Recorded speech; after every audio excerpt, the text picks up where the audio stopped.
मैं इनके शेर के निशान की इज्जत करता हूँ। मैं किसी पुलिस से नहीं डरता। मैं भगत सिंह का मानने वाला हूँ। मैं बाबा साहब डॉक्टर भीमराव अम्बेडकर का मानने वाला हूँ। मैं पुलिस के इससे डरता हूँ। आप फिर मुझे हाथ लगा रहे हो। नहीं, ट्रैफिक जाम हो रहा ना, मैं इसलिए। आप हाथ लगाओगे मैं मुकदमा दर्ज करूंगा। आप मुझे हाथ नहीं लगा सकते। जबान से बोलो, जबान से बोलो। मैं आपको बता रहा हूँ, मैं आपको बता दे रहा हूँ। नहीं, मैं आप हाथ नहीं लगाओगे। क्या ये बदतमीजी नहीं होगी? बिल्कुल बदतमीजी नहीं है। के साथ बदतमीजी नहीं करोगे। नहीं कर रहा हूं फिर मैं। आप कर लो जो करना। नहीं कर रहा हूं। फिर आपको जो करना है कर लो, करो आप। ऐसे अब नहीं जाऊंगा, ऐसे नहीं जा रहा। जो करना है कर लो। अब तुम अब जो करना है कर लो। अब नहीं सवाल। और एक पुलिस वाले से तो जाने वाला नहीं। आप मेरा अपहरण एक पुलिस वाले से नहीं कर सकते ना। बुला लो और सबको बुला लो। हम 50 अभी नहीं हुआ। मेरे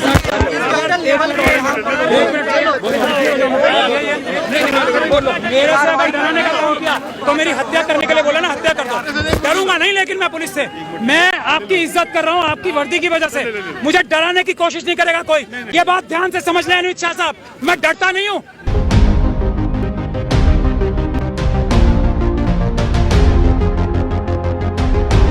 ईवीएम हटाओ, ईवीएम हटाओ, ईवीएम हटाओ।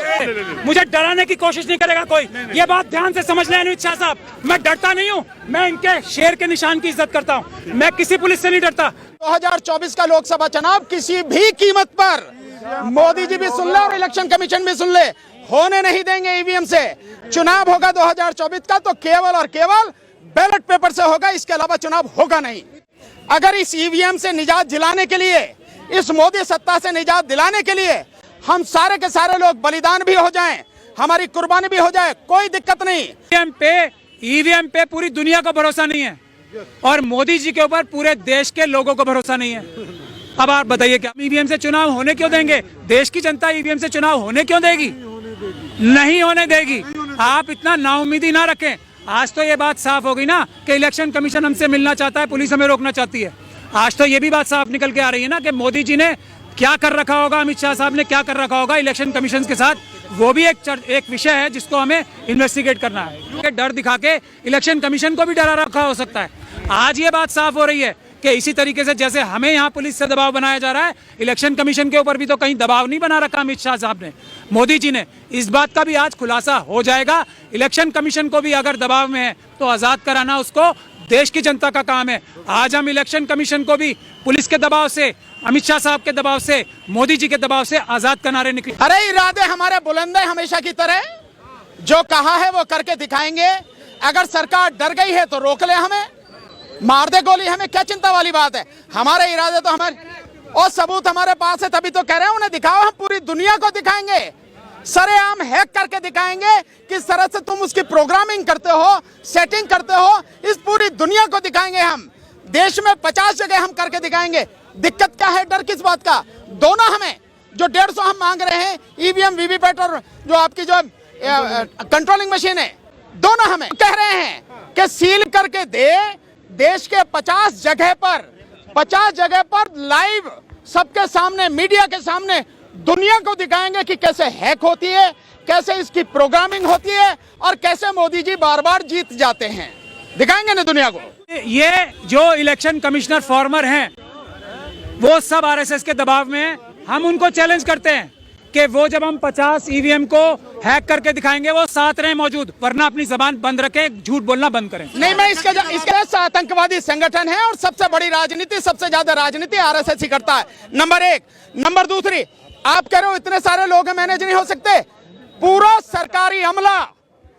सरकारी अमला मोदी जी के सामने नतमस्तक हो चुका है, अपना ईमान खो चुका है, बिल्कुल साष्टांग दंडवत करता है। इससे ज्यादा और कोई दिक्कत होगी क्या? ईडी के लोग, सीबीआई के लोग, इनकम टैक्स के लोग, ये पुलिस वाले सारे लोग क्या कर रहे हैं? ये सब लोग ये उनके सामने नतमस्तक है। आप कह रहे हो मैनेज नहीं होता।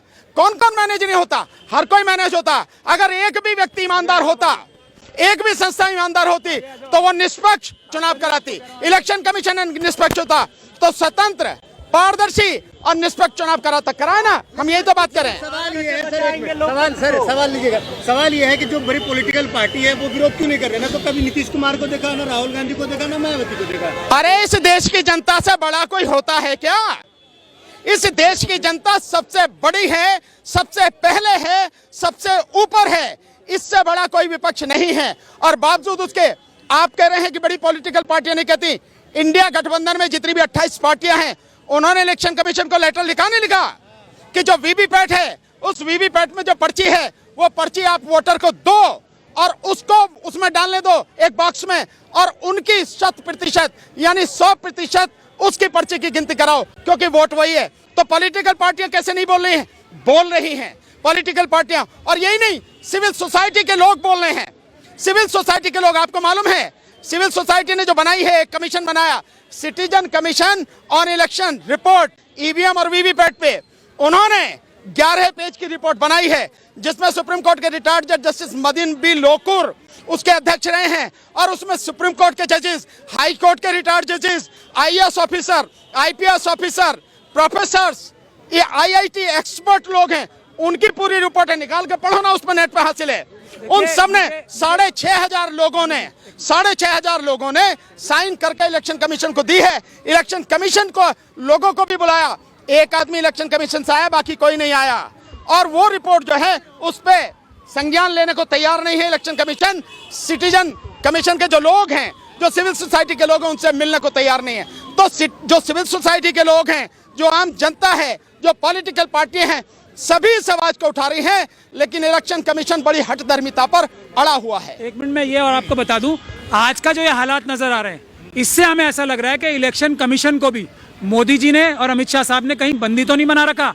वो हो सकता है मिलना चाह रहे हो इंडिया गठबंधन के लोगों से भी, वो हो सकता है सिविल सोसाइटी के जो अभी सिटीजन कमीशन जो बनी है मदन बी लोकुर साहब के सामने जो एक रिपोर्ट आई है, उनसे भी मिलना चाह रहे हो। लेकिन ईडी, सीबीआई, एनकाउंटर और पता नहीं कौन कौन से जज लोया के डर दिखा के इलेक्शन कमीशन को भी डरा रखा हो सकता है। आज ये बात साफ हो रही है कि इसी तरीके से जैसे हमें यहाँ पुलिस से दबाव बनाया जा रहा है, इलेक्शन कमीशन के ऊपर भी तो कहीं दबाव नहीं बना रखा अमित शाह साहब ने, मोदी जी ने। इस बात का भी आज खुलासा हो जाएगा। इलेक्शन कमीशन को भी अगर दबाव में है तो आजाद कराना उसको देश की जनता का काम है। आज हम इलेक्शन कमीशन को भी पुलिस के दबाव से, अमित शाह साहब के दबाव से, मोदी जी के दबाव से आजाद कराने निकले हैं। और अब मुझे लगता है वो दोनों पे ही नहीं है। ईवीएम पे देखिए, ईवीएम पे पूरी दुनिया को भरोसा नहीं है, और मोदी जी के ऊपर पूरे देश के लोगों को भरोसा नहीं है। अब आप बताइए क्या बात चाहते हैं, आपसे पूछना। 3 मिनट के अंदर हट जाएगा, जनता चाहेगी तो 3 मिनट के अंदर हट जाएगा। पार्लियामेंट का सेशन कराया था ना, स्पेशल पार्लियामेंट का सेशन हुआ था ना नई पार्लियामेंट के लिए, कितनी देर लगती है? एक सेशन बुलाएं, थोड़ा सा ही तो अमेंडमेंट लाना है लॉ में, वो कर दें। और अमित शाह साहब तो कह रहे हैं, अभी ट्रांसपोर्टर्स को बेवकूफ़ नहीं बनाया उन्होंने, कि हम जो राष्ट्रपति महोदय ने कानून पास कर दिया है उसको नोटिफाई करने से पहले उसमें चेंज ला देंगे। यही कह के तो ट्रांसपोर्टर्स को बेवकूफ़ बनाया। ट्रांसपोर्टर्स को यही कह के, बांग्लादेश की बात तो बाद में करूंगा, ट्रांसपोर्टर्स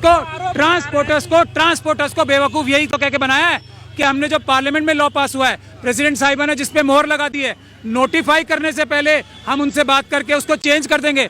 तो ऐसा तो बेवकूफ़ बनाने का काम करते हैं। अब बताइए बांग्लादेश होने क्यों देंगे? भानु जी ने भी और हमने बताया नहीं है। हम ईवीएम से चुनाव होने क्यों देंगे? देश की जनता ईवीएम से चुनाव होने क्यों देगी? नहीं होने देगी। आप इतना नाउम्मीदी ना रखें। आज तो ये बात साफ हो गई ना कि इलेक्शन कमीशन हमसे मिलना चाहता है, पुलिस हमें रोकना चाहती है। आज तो ये भी बात साफ निकल के आ रही है ना कि मोदी जी ने क्या कर रखा होगा, अमित शाह साहब ने क्या कर रखा होगा इलेक्शन कमीशन के साथ। वो भी एक विषय है जिसको हमें इन्वेस्टिगेट करना है। क्यों डरती है अमित शाह से इतना? मुझसे नहीं डरते, क्या बात कर रहे हो आप? अमित शाह साहब मुझसे डरेंगे? मुझसे डरेंगे? वो मुझे मरवाने के लिए कोशिश कर रहे हैं, मुझे अरेस्ट कराने को डरते नहीं है। वो डरते हैं देश की जनता से, वो डरते हैं देश के बाबा साहब के संविधान से। मोदी जी ने जितने पैसे में अपना एक जहाज खरीदा है, अगर वो जहाज ही लीज पे दे देंगे तो ईवीएम की मशीनों की जगह पेपर बैलेट से चुनाव हो जाएंगे। मोदी जी का जहाज ही तो है, सिर्फ वही तो देना है। इतना पैसा नहीं लगना है पेपर बैलेट से चुनाव कराने में या वीवीपैट से चुनाव कराने में, इतना पैसा नहीं लगना है। मोदी जी का जहाज जाएगा बस थोड़ी देर के लिए। 2024 तो शुरू हो गया यार मेरे, यूं कहो 2024 में ही बंद हो जाएगी। और 2024 का लोकसभा चुनाव किसी भी कीमत पर, मोदी जी भी सुन ले और इलेक्शन कमीशन भी सुन ले, होने नहीं देंगे ईवीएम से। चुनाव होगा 2024 का तो केवल और केवल बैलेट पेपर से होगा, इसके अलावा चुनाव होगा नहीं। इतना मोदी जी से डरते कहाँ है सर? कौन डरते हैं मोदी जी से? और मोदी जी डरते हैं हमसे? मोदी जी से कौन डरे यार मेरे? मोदी जी कर लें, उनके पास तो तमंचे सारे, हमें मार दें, गिरफ्तार कर लें, हम काहे को डरते हैं मोदी जी से? सर 2000 लोग नहीं है आपके साथ में, कैसे हटेगी ईवीएम? हमारे साथ में देश की तमाम जनता है। आप क्या बात कर ये हमारे स्वागत के लिए आई है। भाई स्वागत, भाई ऐसा है जब वीआईपी लोग निकलते हैं और इस देश की जनता से बड़ा वीआईपी कोई नहीं होता, तो पुलिस चाहिए ना खूब मात्रा में उसकी सलामी देने के लिए, उसका सम्मान करने के लिए, उसीलिए पुलिस आई। हो सकता कुछ भी हो सकता है, कुछ भी हो सकता है। पिछले 5 से 7 साल से लगातार आप प्रोटेस्ट कर रहे हैं ईवीएम को लेकर, तो इस बार ऐसा क्या बदला? आजादी की, आपको लग रहा है कि इस बार बैन हो ही जाएगा? आजादी की लड़ाई में समय लगता है। जो आजादी का आंदोलन था सैकड़ों साल तक चला, लेकिन उसके बाद देश को आजादी मिली, लाखों लोगों ने कुर्बानी दी। अगर इस ईवीएम से निजात दिलाने के लिए, इस मोदी सत्ता से निजात दिलाने के लिए हम सारे के सारे लोग बलिदान भी हो जाएं, हमारी कुर्बानी भी हो जाए, कोई दिक्कत नहीं। और भी अगर कुछ समय लग जाए कोई दिक्कत नहीं, लेकिन इस देश को बचाना जरूरी है, इस देश के संविधान को बचाना जरूरी है, इस देश के लोकतंत्र को बचाना जरूरी है, और सबसे ज्यादा इस देश की जनता को, हमारी जो पीढ़ी है आने वाली, उसके भविष्य को, अपनी औलाद को बचाना जरूरी। इस लड़ाई चलेगी। राहुल गांधी बात जोड़ रहे हैं। आप एक मिनट, कितना सपोर्ट मिल रहा है इसका उदाहरण बता देता हूं। आप सब मीडिया के साथी हो, आप अपने चैनल्स पे देखो कितने लोग देख रहे हैं और कितने लाइक कर रहे हैं और कितने जो कमेंट आ रहे हैं। एक बात, दूसरी बात, ये जो अभी ड्राइवरों के पक्ष में मैंने बोला है ना, 3 करोड़ से ज्यादा लोग देख चुके हैं, 15 लाख से ज्यादा लोगों ने लाइक किया है, और 7.5 लोगों ने, 1700 लोग, 1,70,000 लोगों ने उसको शेयर किया है। इसके अलावा और भी कोई जरूरत है? मैं एक मिनट, यस, इतना मैं चैलेंज कर रहा हूं आज की तारीख में, अगर इतने लोग मोदी जी को देखते हो, मोदी जी को लाइक करते हो, कमेंट करते हो, तो मैं हमेशा के लिए राजनीति छोड़ दूंगा। अरे सब्सक्राइबर से क्या होता है? ये देखिए, ये यहाँ पे जो है महमूद पराचा और भानु प्रताप, कुछ जो चंद वकील हैं, उनको जो है यहाँ पे डिटेन किया जा रहा है। इन लोगों की ये मांग थी कि जो ईवीएम है उसको बैन किया जाए, ईवीएम के ऊपर प्रतिबंध लगे, चूंकि इन लोगों का मानना है कि निष्पक्ष तरीके से जो है ईवीएम से चुनाव नहीं होता है। तो मैं आपको दिखा रहा हूँ कि अब जो है ऐसा लग रहा है कि डिटेन किया जा रहा है। यहाँ पे भानु प्रताप है। चुनाव आयोग अब मुझे लगता है हमारे साथ है। अमित शाह साहब ने चुनाव आयोग को बंदी बना रखा है और हमें भी बंदी बना रहे हैं। चुनाव आयोग से भी वादा कर रहे हैं, हम आएंगे, हम दोबारा आएंगे और मशीनें लेके जाएंगे। यहाँ से आपकी मुख्य मांग क्या है? क्या आप ईवीएम का बहिष्कार करते हैं, फिर कोई बदलाव या सुधार आप लोग चाहते हैं? हम ईवीएम का बहिष्कार करते हैं। हमारी मांग है पेपर बैलेट से चुनाव होंगे, वरना चुनाव नहीं होंगे।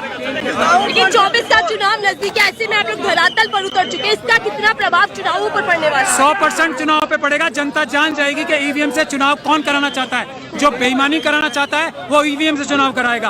अगर 400 के पार हो सकता है कोई ईमानदारी से, तो 400 के पार तो पेपर बैलेट से होके दिखाए ना। लेकिन सर आएंगे, चुनाव आयोग के पास दोबारा आएंगे, हम आएंगे और लेके जाएंगे। पुलिस हमें अरेस्ट करके ले जा रहे हैं, हम जेल जा रहे हैं।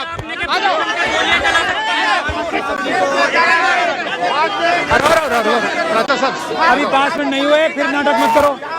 मैंने बता दिया ना, 5 मेरे से नहीं, अभी मेरे 4 हुए। जी को आगे ले गए, राजा जी, भानु जी को बस पे बैठा दिया गया, क्या कुछ कहेंगे? हमारे को गोली मार दे, हमारा इनकाउंटर, कब से मुझे मार सकते हो अमित शाह, मुझे दबा नहीं सकते अमित शाह, ध्यान रखना। ये इलेक्शन कमीशन आने से रोका गया, क्या कहेंगे आज के प्रदर्शन में? मैंने कहा था आपको, अमित शाह ध्यान रखना, मैं इनकी वर्दी से डरता हूँ, मैं इनके इससे डरता हूँ, मैं तुम्हारी ताकत से नहीं डरता अमित शाह, ध्यान रखना। ये देखिए जोर जुल्म की टक्कर में, हर जोर जुल्म की टक्कर में ईवीएम हटाओ, ईवीएम हटाओ, ईवीएम हटाओ, ईवीएम हटाओ, ईवीएम हटाओ, ईवीएम हटाओ, ईवीएम हटाओ, ईवीएम हटाओ। हमारे चैनल बहुजन दस्तक को लाइक, शेयर, सब्सक्राइब देखना मत भूलिएगा। जय भीम, जय भारत, जय संविधान, नमो बुद्धाय। धन्यवाद। चैनल आर्थिक समस्या से गुजर रहा है। अगर आप बहुजन समाज में बाबा साहेब आम्बेडकर और तथागत बुद्ध की विचारधारा को अधिक से अधिक लोगों तक पहुंचाना चाहते हैं, तो हमें आर्थिक सहयोग प्रदान करें, ताकि हम अपने चैनल के माध्यम से देश विदेश में समता, बंधुता, एकता और संवैधानिक अधिकारों को ज्यादा से ज्यादा लोगों तक पहुंचा सकें।